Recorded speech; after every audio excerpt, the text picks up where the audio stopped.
Primo venerdì del mese ritorna puntuale il gradito appuntamento con Solidarietà Veneto e con il direttore Paolo Stefan. Buongiorno direttore. Buongiorno Claudio, buongiorno a tutti. Allora, ci può anticipare qualche cosa di come è andato il mese di maggio in termini di rendimenti per quanto riguarda i sottoscrittori di Solidarietà Veneto?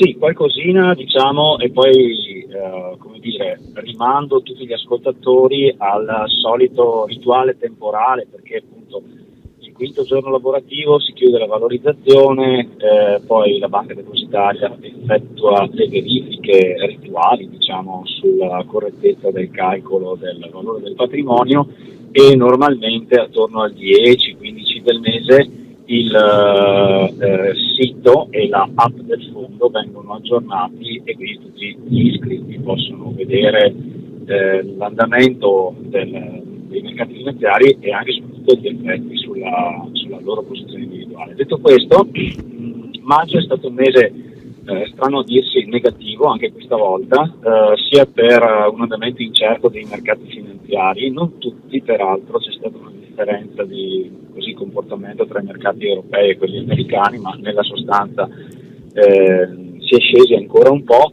e per un altro scalino, diciamo un altro dente per chi è ciclista, ecco, di aumento dei tassi che si è riverberato ancora una volta sui titoli obbligazionari.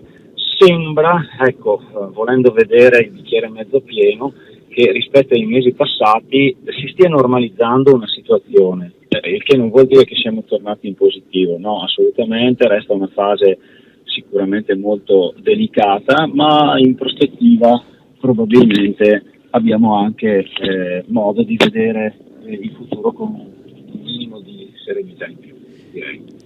Avvertenza messaggio promozionale riguardante forme pensionistiche complementari. Prima dell'adesione leggere la documentazione prevista da Codip. I rendimenti passati non sono necessariamente indicativi di quelli futuri.